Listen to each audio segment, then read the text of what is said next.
નમસ્કાર વિદ્યાર્થી મિત્રો, રાજુ મેકવાનની યુટ્યુબ ચેનલમાં આપ સૌનું સહૃદય હાર્દિક સ્વાગત છે. વિદ્યાર્થી મિત્રો, આજે આપણે ધોરણ 10 ગુજરાતી વર્ષ 2024-25 પ્રિલિમરી પરીક્ષાના પ્રશ્નપત્રની જવાબ સાથે ચર્ચા કરવાના છીએ. એમાં સૌપ્રથમ પહેલો વિભાગ છે એ. નીચેના જોડકા યોગ્ય રીતે જોડીને ફરીથી લખો. નંબર 1, નરેન, એની સામે બહુ આનંદ થયો તને આમ ખડતલ થયેલી જોઈને. 2, મંજુ કાકી, તેની સામે તો તમારા મોંમાં ઘી સાકર લ્યો જાઓ. નંબર 3, કાંજી, એની સામે લખવાનું છે હાવ પાંગડો ના કરતા દાદા. નંબર 4, એની સામે લખવાનું છે પણ મારે નથી ખાવું ધર્માદુ પછી. બ, કૌંસમાં આપેલા વિકલ્પમાંથી યોગ્ય વિકલ્પ પસંદ કરી અને ખાલી જગ્યા પૂરો.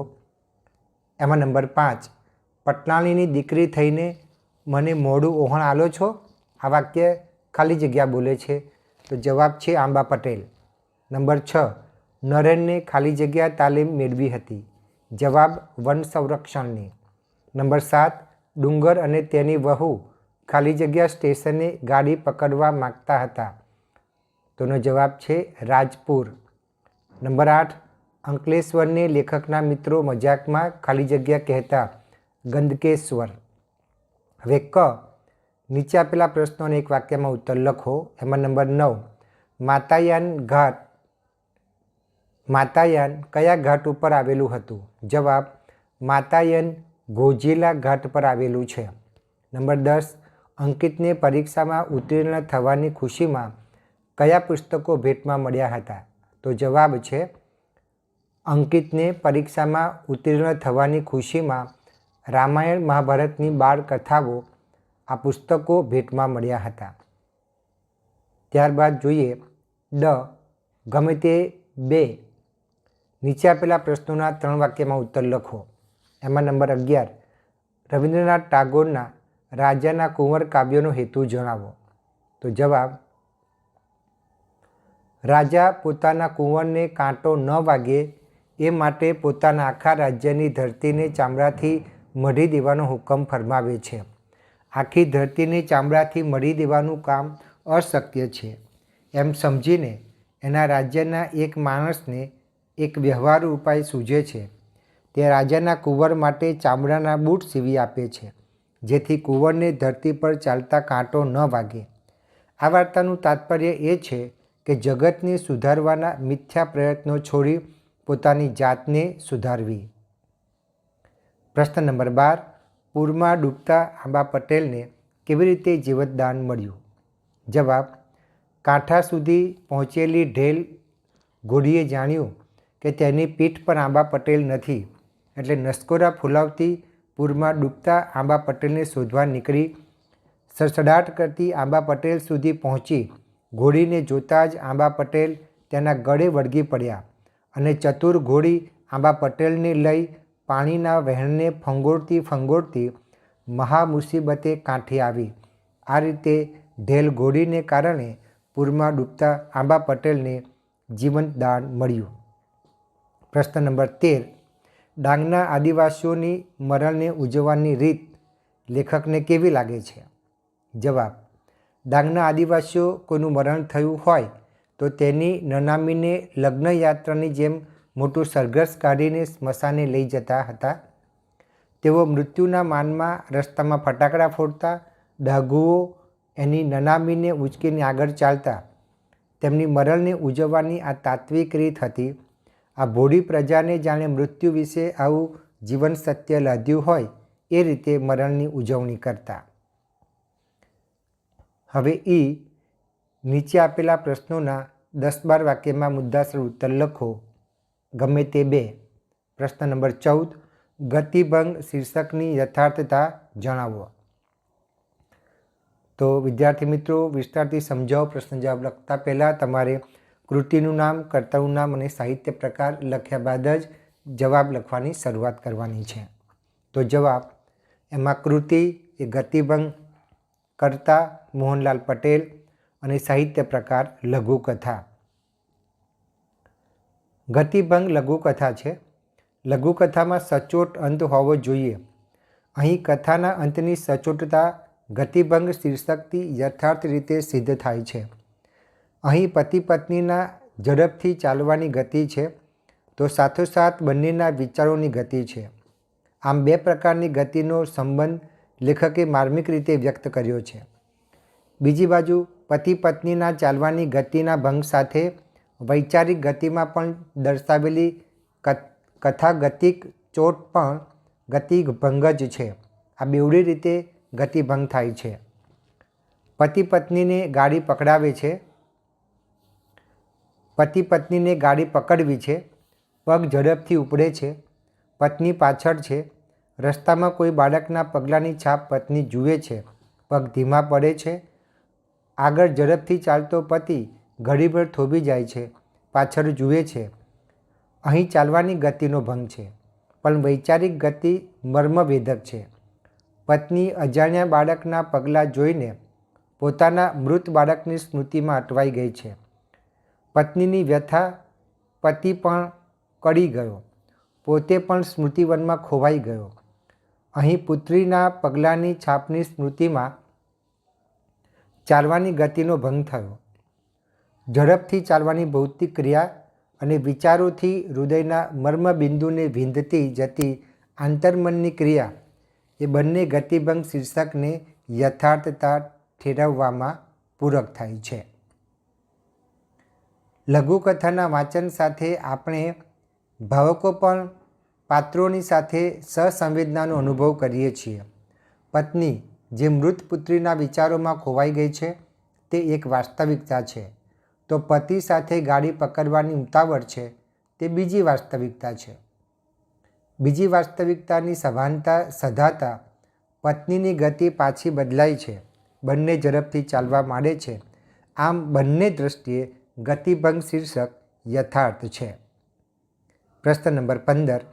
માનવ અને પ્રાણીની પરસ્પર પ્રીત ઘોડીની સ્વામીભક્તિ પાઠને આધારે વર્ણવો. એનો જવાબ: કૃતિ ઘોડીની સ્વામીભક્તિ, કર્તા જોરાવરસિંહ જાદવ, સાહિત્ય પ્રકાર લોકકથા અને સંદર્ભ લોક સાહિત્યની અશ્વકથાઓ. આંબા પટેલ ઢેલ ઘોડી પર સવાર થઈને મામાને ત્યાંથી પોતાને ઘેર જવા ઉપડ્યા. ચોમાસાના દિવસો હતા. વરસાદને કારણે શેત્રુંજી નદીમાં ઘોડાપૂર આવ્યું હતું. આંબા પટેલ શેત્રુંજી નદી ઓળંગીને સામે પાર કેમ જવું એની વિમાસણમાં હતા. મામાને ત્યાં પાછા જવાય તેમ નહોતું અને ઘેર પહોંચ્યા વિના છૂટકો નહોતો એમ વિચારીને આંબા પટેલને કેડે બાંધીને ઘોડીને એડી મારી અને ઘોડી છલાંગ મારી શેત્રુંજી નદીમાં ખાબકી. પરંતુ નદીમાં પાણીનું વહેણ પુષ્કળ હતું. ઢેલ ઘોડી તો જેમ તેમ કહીને કાંઠા સુધી પહોંચી ગઈ, પણ ઘોડીને જાણ થઈ કે તેનો માલિક પાણીમાં રહી ગયો છે, એટલે ઘોડી નસકોરા ફૂલાવતી સહેજ પણ રોકાયા વિના પાણીમાં ખાબકીને ધણીને શોધવા નીકળી. તે વખતે આંબા પટેલ પાણીમાં તણાતા હતા. તરવામાં તેમની એક પણ કારી ફાવતી નહોતી. તેમનામાં હિંમત રહી નહોતી. ત્યાં તો સસડાટ કરતી ઘોડી આંબા પટેલની નજીક પહોંચી. ઘોડીને જોતાં જ આંબા પટેલનામાં હિંમત આવી અને સઘળી તાકાત એકઠી કરીને ઘોડીને વળગી પડ્યા. ચતુર ઘોડીએ પાણીમાં પંથ કાપવા માંડ્યો. પાણીમાં ફંગોળાતી ઘોડી મહા મુસીબતે નદીના કાંઠે આવી. આમ જાતવાન ઘોડીએ પોતાના ધણીનો જીવ બચાવ્યો. ઢેલ ઘોડી જાતવાન હતી. ઘોડીએ સંકટ સમયે પોતાના ધણીને બચાવીને તેના પ્રત્યેની વફાદારી અને ખાનદાની દર્શાવી. પ્રશ્ન નંબર 16. ચોપડાની ઇન્દ્રજાળ પાઠમાં રાતો ચોપડો ફાડી નાખવા પાછળ ભીખરાનું મનોમંથન કેવું હતું? એનો જવાબ: કૃતિ ચોપડાની ઇન્દ્રજાળ, કર્તા ચંદ્રકાંત પંડ્યા, સાહિત્ય પ્રકાર આત્મકથા ખંડ. જીવલાને ત્યાંથી પાછા ફરતા લેખકે તેની પાસે એકાદ થેલી માગી ત્યારે જીવલાએ કહ્યું, બોડીને ત્યાં વળી કાંહકી કેવી? આ શબ્દો સાંભળીને લેખકને તે રાતે મોડે સુધી ઊંઘ ન આવી. એક બાજુ જીવલાનો પ્રેમ અને બીજી બાજુ તેની કારમી ગરીબાઈ યાદ આવ્યા. તેઓ જ શોષણખોર છે અને બોડી જેવી દુર્દશા કરનાર પણ પોતે જ છે. એ ભાવ એમના મનમાં જાગ્યો. તેમના મનમાં મનોમંથન ચાલ્યું. જીવલાને ત્યાં તેઓ શીરો જમતા હતા ત્યારે તેના નાગડા અને ભૂખને લીધે પેટમાં ખાડા પડી ગયેલા નાના દીકરા લેખકની સામે ટીકી ટીકીને જોતા હતા. એ દૃશ્ય નજર સામે ખડું થયું. આ ગરીબ જીવલાના છોકરાના મોંમાંથી કોડિયો પોતે જૂટવ્યો હોય એવું લેખકને લાગ્યું. આટલું ઓછું હોય તેમ 2 થેલી ભરીને શાકભાજી લઈ આપ્યા. લેખકને પોતાની જાત ઉપર તિરસ્કાર આવ્યો. અંતે તેમણે જીવલા પાસેથી જાણી લીધું કે તેણે ખરેખર કેટલું કરજ લીધેલું. આટલા વર્ષે વ્યાજનું વ્યાજ ચડીને રૂપિયા 1500 લેણા નીકળતા હતા. અંતે જીવલાની કરુણ દશાથી દ્રવિત થયેલા લેખકે એ રાતા ચોપડાના બધા પાના ફાડી નાખી તેને લેણામાંથી મુક્ત કર્યો. હવે આપણે વિભાગ બી જોઈએ. નીચેના જોડકા યોગ્ય રીતે જોડી અને ફરીથી લખો. કૃતિને સાહિત્ય પ્રકાર છે. એમાં નંબર 17 ચાંદલિયો તો લોકગીત, દીકરી તો ગઝલ, વતનથી વિદાય થતા એ સોનેટ છે અને વૈષ્ણવજન એ પદ છે. હવે બ કૌંસમાં આપેલા વિકલ્પમાંથી યોગ્ય વિકલ્પ પસંદ કરીને ખાલી જગ્યા પૂરો. નંબર 21 મોરલીના આભમાં શ્યામ નામનો ખાલી જગ્યા ઉગે છે તો જવાબ મયંક. નંબર 22 ગંગા સતી ખાલી જગ્યા સાધુને વારંવાર નમવાનું કહે છે. જવાબ છે સિલવંત. નંબર 23 વૈષ્ણવજન વણલોભીને ખાલી જગ્યા છે. જવાબ કપટ રહિત. નંબર 24 હૈયું ઉજડાય ખાલી જગ્યા ફૂટે તો જવાબ આવશે રક્તટસ્યા.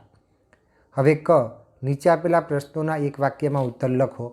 નંબર 25 હું એવો ગુજરાતી ગીતમાં મૌન માટે ગાંધીજીને તો સરદારને શા માટે યાદ કરીએ છીએ? જવાબ હું એવો ગુજરાતી ગીતમાં મૌન માટે ગાંધીજીને તો સરદારને એક હાંક માટે યાદ કર્યા છે. નંબર 26 ચાંદલિયો લોકગીતમાં ચાપલિયાની પાંદડી કોને કહી છે? જવાબ ચાંદલિયો લોકગીતમાં ચાપલિયાની પાંદડી દેરાણીને કહી છે. ડ નીચે આપેલા પ્રશ્નોના 3-4 વાક્યમાં ઉત્તર લખો. એમાં નંબર 1 નંબર 27 હું સાવજની ત્રાડ એટલે શું? જવાબ સાવજ એ ગુજરાત અને ગુજરાતીનું ગૌરવ છે. હું સાવજ ત્રાડ એટલે હું ગુજરાતી છું એટલે એ ગૌરવંતો સાવજ અને તેની ત્રાડ હું પોતે જ છું. પ્રશ્ન નંબર 28 વાંસળીના સૂર માર્ગની ધૂળ યમુનાના જળ અને રાધાની આંખને શું પૂછે છે? શા માટે? જવાબ વાંસળીના સૂર માર્ગની ધૂળને પ્રશ્ન પૂછે છે કે તેણે એના માધવને ક્યાંય જોયો છે.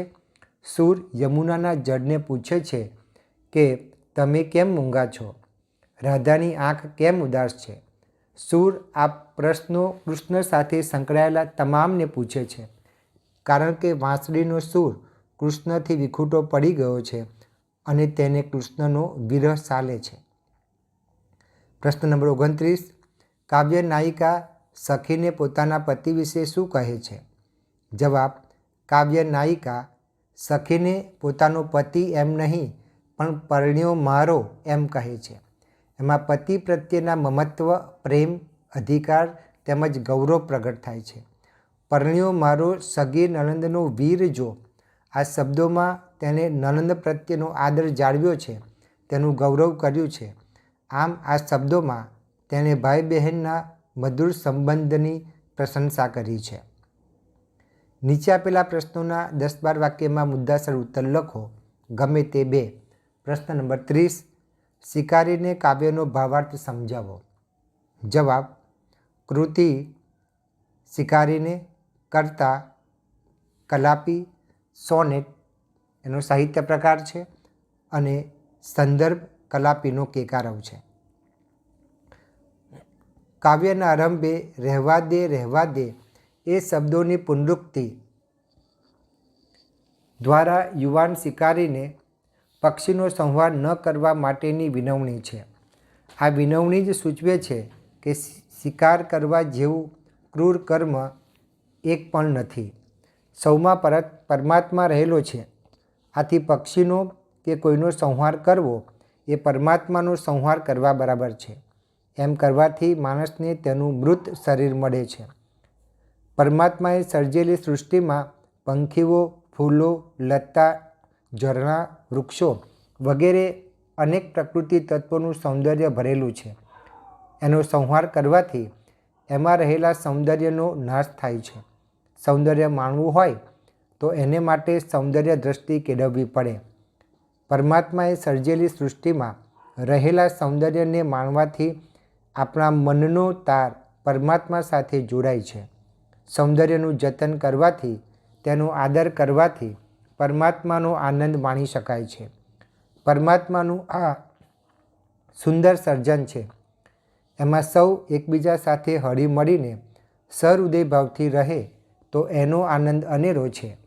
એમાં વસુદેવ કુટુંબકમની ભાવના રહેલી છે. પ્રશ્ન નંબર 31. દિવસો જુદાઈના જાય છે ગઝલમાં ગનીની મનસ્થિતિ તમારા શબ્દોમાં વર્ણવો. જવાબ: કૃતિ દિવસો જુદાઈના જાય છે. કર્તા ગની દહીવાલા. સાહિત્ય પ્રકાર ગઝલ. દિવસો જુદાઈના જાય છે ગઝલના આરંભની પંક્તિ જ કવિ ગનીની વિયોગની મનસ્થિતિને વ્યક્ત કરે છે.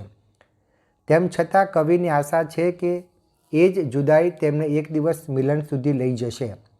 જીવનમાં ભલે શત્રુ આવ્યા હોય પણ એ જ તેમનો હાથ પકડીને તેમના સ્વજન સુધી લઈ જશે.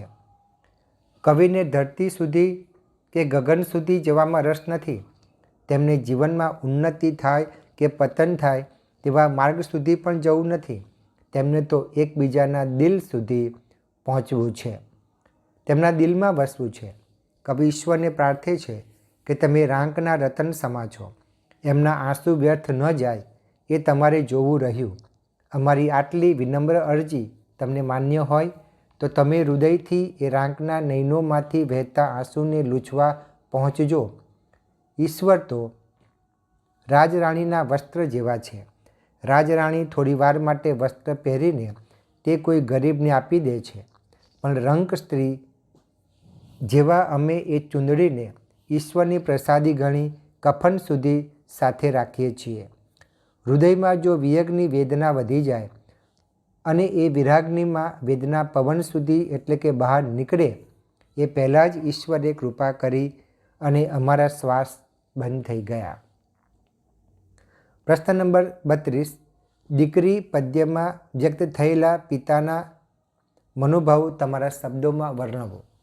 જવાબ: કૃતિ દીકરી. કર્તા અશોક ચાવડા. બેદિલ. સાહિત્ય પ્રકાર ગઝલ અને સંદર્ભ પગરવ તળાવમાંથી. દીકરી ગઝલમાં કવિએ દીકરીના ગૌરવ અને ગુણોને મૂલવ્યા છે. કવિને સ્વર્ગની એક એક દીવીમાં દીકરીની ઝલક દેખાય છે. દીકરી સુખડ ચંદન જેવી સુગંધ અને શીતળતા આપે છે. કુમકુમના તિલકમાં દીકરીનું સૌંદર્ય વસ્યું છે. દીકરીના હૈયામાં સ્નેહનું ઝરણું વહે છે એટલે જ તે મીઠડી લાગે છે. કોઈ વર્ષો સુધી ખડકમાંથી સુંદર શિલ્પ કોતરે તેવી નકશીદાર દીકરી છે.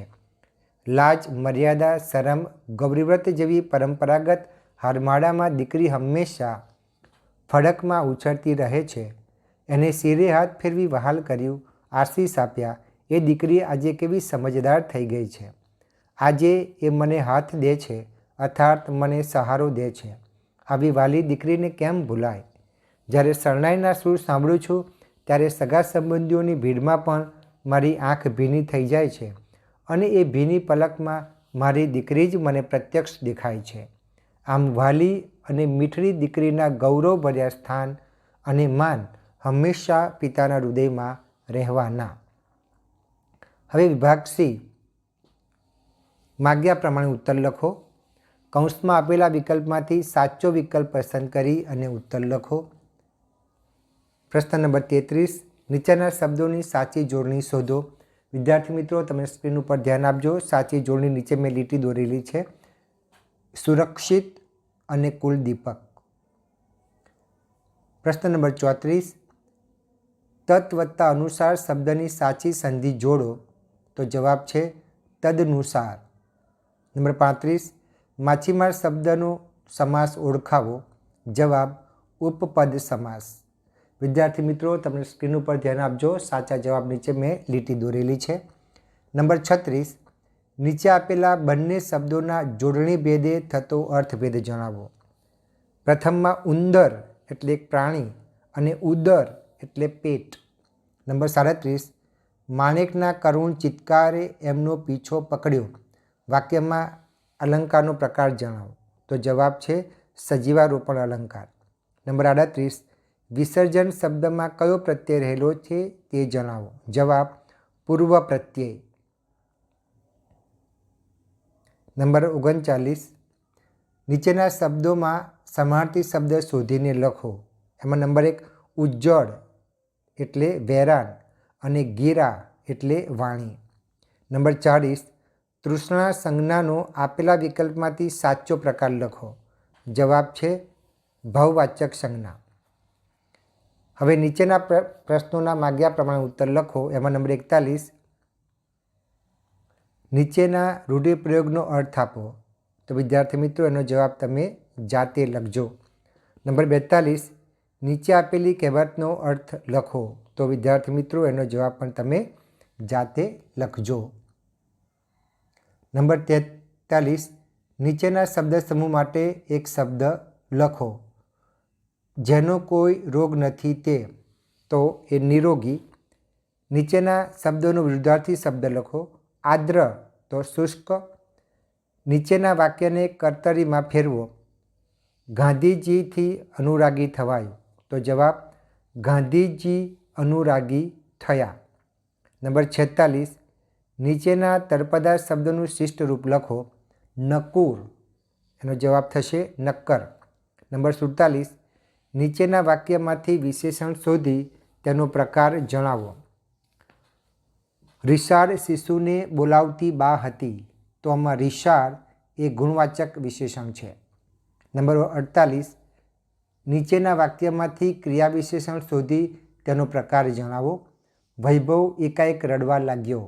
તો આમાં એકાએક એ સમયદર્શક ક્રિયા વિશેષણ છે. નંબર 49, વિજ્ઞપ્તિ શબ્દના ધ્વનિ ઘટકો છૂટા પાડો. જવાબ વ વત્તા ઈ વત્તા જ વત્તા ગ વત્તા અ વત્તા પ વત્તા ત વત્તા ઈ. નંબર 50, નીચેના વાક્યોનું પ્રેરક વાક્યમાં રૂપાંતર કરો. રીંછના હુમલામાંથી એક સુરતી કુટુંબ બચ્યું. જવાબ રીંછના હુમલામાંથી એક સુરતી કુટુંબ બચાવ્યું. નંબર 51, નીચેની પંક્તિમાં રહેલો છંદ ઓળખાવો. અંતરની એરણ પણ કોની પડે હથોડી ચેતનરૂપ. એનો છંદ છે સવૈયા.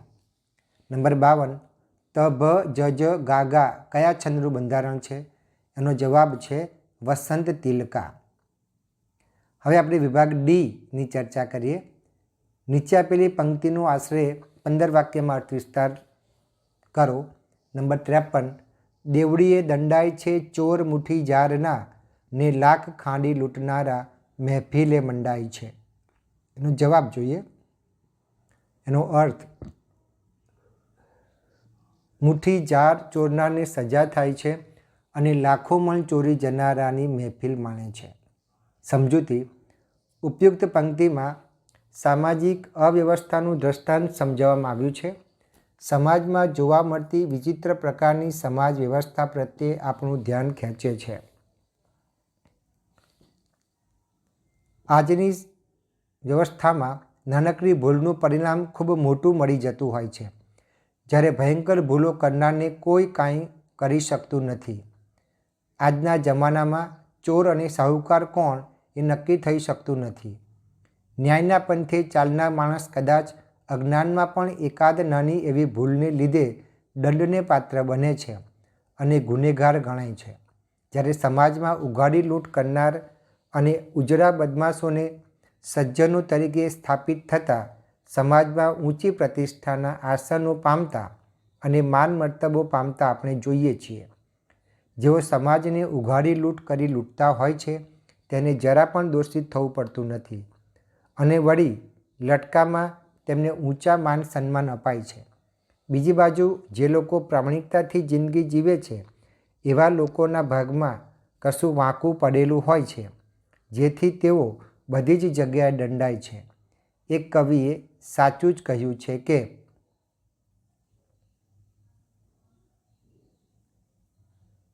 દેવડીએ દંડાય છે ચોર મુઠ્ઠી જારના, ને લાખ ખાંડી લૂંટનારાની મહેફિલ મંડાઈ છે. બીજી પંક્તિ છે, પરસેવાને પ્રબળ રસાયણ થઈ સગડે રેલાવવું પડશે, ભલે ભાગ્યરેખા વજ્રસમ તેને પણ ભૂસાવવું પડશે. જવાબ, પ્રસ્તુત પંક્તિમાં કવિએ પુરુષાર્થનો મહિમા ગાયો છે. પુરુષાર્થરૂપી પરસેવાને શક્તિશાળી રસાયણ થઈને રેલાવવું પડશે. ભાગ્યરેખાઓ ભલે વજ્ર જેવી અતૂટ હોય છતાં તેમણે પણ ભૂસાવવું પડશે. પરિશ્રમરૂપી પારસમણીના સ્પર્શ વડે ભાગ્યરેખાઓ બદલી શકે છે. જે મનુષ્ય ભગવાનને ભરોસે બેસી રહે અને પુરુષાર્થ ન કરે તેના ભાગ્યમાં સફળતા હોય તો પણ તેને સફળતા મળતી નથી, પરંતુ જે મનુષ્ય સતત પુરુષાર્થ કરે છે તેને સફળતા અવશ્ય પ્રાપ્ત થાય છે. આવો મનુષ્ય જિંદગીની આગને પણ બાગમાં ફેરવી શકે છે, એટલે કે માર્ગમાં આવતા અવરોધોના પથ્થરોને સફળતાના સોપાનોમાં પલટાવી શકે છે. જગતના મહાપુરુષો ભાગ્યરેખાને ભરોસે બેસી રહ્યા હોત અને તેમણે પુરુષાર્થ ન કર્યો હોત તો તેમને ક્યારેય સફળતા પ્રાપ્ત થઈ શકી ન હોત. આપણે પણ આપણા જીવનમાં પુરુષાર્થને પ્રાધાન્ય આપીએ. તમારી શાળામાં યોજાયેલ રમતોત્સવનો અહેવાલ લખવાનો છે. પ્રશ્ન નંબર 54, તમારી શાળામાં યોજાયેલ રમતોત્સવનો અહેવાલ લખો. એનો જવાબ જોઈએ. શાળામાં યોજાયેલ રમતોત્સવ. સૌપ્રથમ વિદ્યાર્થી મિત્રો તમારે ગામનું નામ લખવાનું છે, પછી નીચે તારીખ લખવાની છે અને પછી અહેવાલ લેખનની શરૂઆત કરવાની છે. સરદાર પટેલ વિનય મંદિર વાસદમાં જાન્યુઆરીની 27 અને 28 તારીખે રમતોત્સવ યોજાયો હતો. આ રમતોત્સવમાં પ્રાથમિક વિભાગથી ધોરણ 12 સુધીના તમામ વિદ્યાર્થીઓએ ભાગ લીધો હતો. કાર્યક્રમનો આરંભ સમૂહ પ્રાર્થનાથી કરવામાં આવ્યો. પછી શાળાના વ્યાયામ શિક્ષક શ્રી ઠાકોરભાઈ ચૌધરીએ સૌને કાર્યક્રમની રૂપરેખા સમજાવી. આચાર્યશ્રીએ રમતનું જીવનમાં સ્થાન વિશે ટૂંકમાં મનનીય વક્તવ્ય આપ્યું. શાળાના ચેરમેનશ્રીએ મંગલદીપ પ્રગટાવીને રમતોત્સવને ખુલ્લો મૂક્યો. પછી અલગ અલગ મેદાનો પર કબડ્ડી, ખોખો, વોલીબોલ અને બાસ્કેટબોલ જેવી રમતો શરૂ થઈ. નાના બાળકો માટે સિક્કા શોધ, કોથળા દોડ, ત્રિપગી દોડ, સંગીત ખુરશી, દેડકા દોડ અને લીંબુ ચમચી જેવી રમતો યોજવામાં આવી હતી. આ રમતોમાં સર્જાયેલ રમૂજી દ્રશ્યો જોવાની ખૂબ મજા પડી. આ ઉપરાંત લાંબો કૂદકો, ઊંચો કૂદકો, ગોળા ફેંક, ભાલા ફેંક, બરછી ફેંક, લાંબી દોડ, ટૂંકી દોડ જેવી રોમાંચક રમતો પણ રમાઈ હતી. આ સૌમાં વ્યાયામ શિક્ષક સાહેબની હાસ્ય શૈલીમાં આપેલી રનિંગ કોમેન્ટ્રીથી વાતાવરણ આનંદથી ઝૂમી ઉઠ્યું હતું. આ રમતોત્સવ દરમિયાન ખાસ કોઈ અનિચ્છનીય બનાવ બન્યો નહોતો. બીજે દિવસે રમતોત્સવ પૂરો થતાં શાળાના પ્રમુખશ્રીના વરદ હસ્તે વિજેતા વિદ્યાર્થીઓને ઇનામ આપવામાં આવ્યા હતા. શાળાના આચાર્યશ્રીએ સૌને અભિનંદન પાઠવી દરેકનો આભાર માન્યો હતો. પ્રશ્ન નંબર 55, નીચે આપેલા ગદ્યખંડનો આશરે ત્રીજા ભાગમાં સંક્ષેપ કરી તેને યોગ્ય શીર્ષક આપો. વિદ્યાર્થી મિત્રો, પહેલાં આપણે ગદ્યખંડ વાંચીશું, ત્યારબાદ એના જવાબ જોઈશું. આળસના બે પ્રકાર છે, એક યાદીપણું અને બીજો આરામ. યાદીપણું એટલે સમયનો દુરુપયોગ, આરામ એટલે સમયનો સદુપયોગ. યાદી હશે તે સમય મળે ત્યારે રોજ કરતાં મોડા ઉઠવામાં, રોજ કરતાં વધુ ચા પીવામાં, વધારે બીડીઓ પીવામાં અને ગમે તેવા સિનેમા જોવામાં કે નિંદા કરવામાં વખત ગાળશે. આ સમય વેડફી નાખ્યો કહેવાય. પરંતુ જે સાચો આરામ કરવા માગે છે તે પ્રવૃત્તિઓમાં રહે છે. ફેર ફક્ત એટલો જ છે કે પ્રવૃત્તિ રોજના ધંધા કરતાં જુદી હોય છે. કુટુંબને લઈ એ રોજના જીવનથી દૂર જાય છે. આરામનો સમય લાંબો હોય તો પ્રવાસ કરી શકે, ટૂંકો હોય તો ઘરમાં બાળકો સાથે ગેલ કરે, પત્ની સાથે વિનોદ કરે, મિત્રો સાથે મજા કરે, મિત્રોની સોબત સારે તેવા પુસ્તકોની સોબત રાખે. આમ વિવિધ રીતે આરામનો ઉપયોગ થઈ શકે. એનો જવાબ, આરામ એટલે સમયનો સદુપયોગ. આળસના બે પ્રકારો પૈકી એદીપણામાં સમયનો દુરુપયોગ છે, જ્યારે આરામમાં તો રોજિંદી ધંધાકીય પ્રવૃત્તિઓ કરતાં તદ્દન ભિન્ન પ્રવૃત્તિઓ મનોરંજન અને પ્રવાસ દ્વારા મિત્રો અને કુટુંબ કબીલા સાથે એવી રીતે કરવી જોઈએ કે જેથી સમયનો સદુપયોગ થાય. હવે આપણે પ્રશ્ન નંબર 56 જોઈએ. ગમે તે એક વિષય પર આપેલા મુદ્દાને આધારે નિબંધ લખો. તેમાં સૌપ્રથમ નિબંધ આપણે જોઈએ મિત્રતાની મીઠાશ.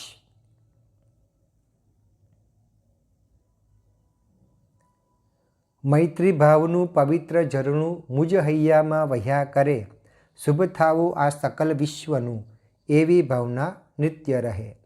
અંગ્રેજીમાં એક કહેવત છે, tell me who are his friends and I will tell you which type you man he is. અર્થાત તમે મને એ કહો કે તેના મિત્રો કોણ છે, તો હું તમને એ જણાવીશ કે તે કેવી વ્યક્તિ છે. એટલે કે કોઈપણ વ્યક્તિના મિત્રોને આધારે તેના ગુણદોષનું અનુમાન થઈ શકે છે. ગુજરાતીમાં પણ સંગ તેવો રંગ અને સોબત તેવી અસર જેવી કહેવતો જાણીતી છે. સારા મિત્રની સોબત આપણને સુખી, સમૃદ્ધ અને ઉત્તમ બનાવી શકે. જોકે સારો અને સજ્જન મિત્ર શોધવાનું કામ સહેલું નથી, કારણ કે શહેરી મિત્રો 100 મળે, તાળી મિત્રો અનેક, જેમાં સુખ દુઃખ પામીએ તે લાખોમાં એક. એટલે કે શહેરી મિત્રો અને તાળી મિત્રો તો ઘણા મળે છે, પણ આપણા સુખ દુઃખના સાથી બની શકે તેવા મિત્રો તો લાખોમાં એક જ હોય છે. કૃષ્ણ સુદામા અને રામ સુગ્રીવની મૈત્રી આજે પણ શ્રેષ્ઠ અને અજોડ મનાય છે. કૃષ્ણ દ્વારિકાના રાજા બન્યા અને પૂજાપાઠનું કામ કરતા સુદામા ગરીબ રહી ગયા. સુદામાના પત્નીએ તેમને કૃષ્ણ પાસે મદદ માગવા માટે મોકલ્યા. સંકોચને કારણે સુદામા શ્રીકૃષ્ણની પાસે કશું માગી શક્યા નહીં, પણ શ્રીકૃષ્ણએ સુદામાને વણ માગ્યે અપાર સંપત્તિ અને સમૃદ્ધિ ભેટમાં આપી દીધી. એ પણ તેમને જણાવ્યા વિના તેમના ઘરે મોકલી આપી.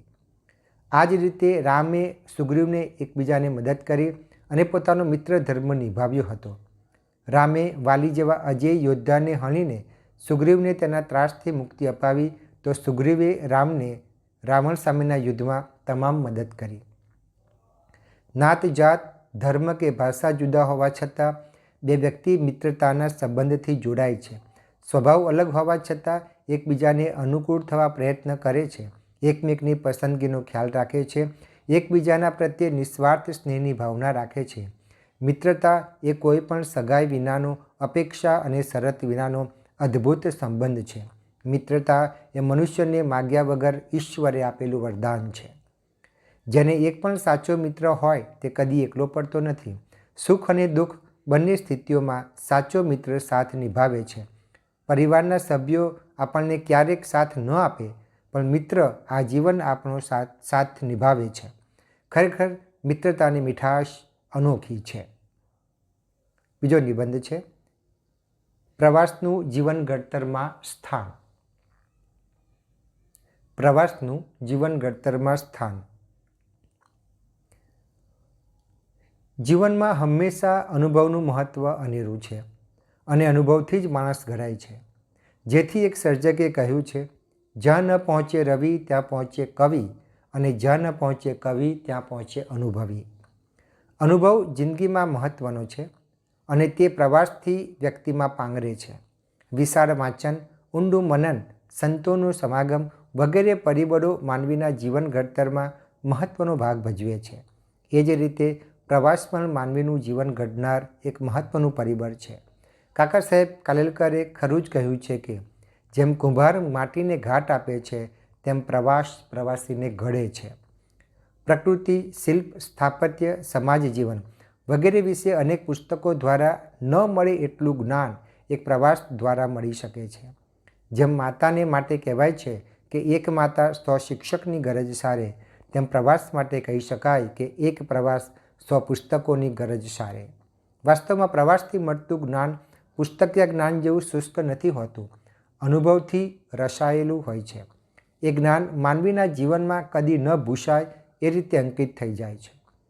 પ્રકૃતિના સૌંદર્યધામનો પ્રવાસ માનવીનો જીવનને રસભર બનાવે છે. અનુપમ પ્રાકૃતિક સૌંદર્યનું દર્શન માણસને ઊંડો સાત્વિક આનંદ આપે છે. ઐતિહાસિક સ્થળોનો પ્રવાસ ઇતિહાસના પૃષ્ઠોને આપણા મનચક્ષુ સામે ખુલ્લા કરી દે છે. પ્રતાપગઢનો કિલ્લો જોઈને શિવાજીની વીરતાની જે જીવંત ઝાંખી થાય તે ઇતિહાસના પ્રકરણો વાંચવાથી ભાગ્યે જ થઈ શકે. એ જ રીતે કલા વિવેચનના પુસ્તકો વાંચવાથી જે કલા સૂઝ ન વિકસે તે પ્રવાસથી માનવ વિકાસની અંદર નવું નવું જાણવાની જે જિજ્ઞાસા વૃત્તિ પડેલી છે તે પણ સંતોષાય છે અને વ્યક્તિને કંઈક નવું જોવાનો આનંદનો અહેસાસ પણ થાય છે. આમ પ્રવાસથી વ્યક્તિનો સર્વાંગી વિકાસ થઈ શકે છે.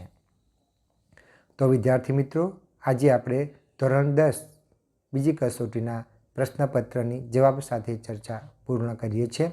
વિદ્યાર્થી મિત્રો, મારો વિડીયો પૂરો કરતાં પહેલાં આપને એક બાબત ખાસ જણાવી દઉં કે જો તમે મારી યુટ્યુબ ચેનલ પર નવા આવ્યા હો તો રાજુ મેકવાની યુટ્યુબ ચેનલમાં આપને ધોરણ 1 થી 12 ગુજરાતી વિષયને લગતા અભ્યાસ, સ્વાધ્યાય, વ્યાકરણ, ગદ્યાર્થ ગ્રહણ, પદ્યાર્થ ગ્રહણ, અર્થ વિસ્તાર, સંક્ષેપીકરણ, અહેવાલ લેખન, વાદાત્મક ગદ્ય, ભાવાત્મક ગદ્ય, પત્ર લેખન, સમાસ, છંદ, અલંકાર, નાટક, ગરબા, કાર્યક્રમનું આયોજન કેવી રીતે કરી શકાય તેના વિડીયો, અધ્યયન નિષ્પત્તિના વિડીયો, સમાસ, રૂઢિપ્રયોગ, કહેવતો, કહેવત કથાઓ, ઉખાણા, આ બધા જ વિડીયો આપને મારી એકમાત્ર યુટ્યુબ ચેનલમાંથી મળી રહેશે.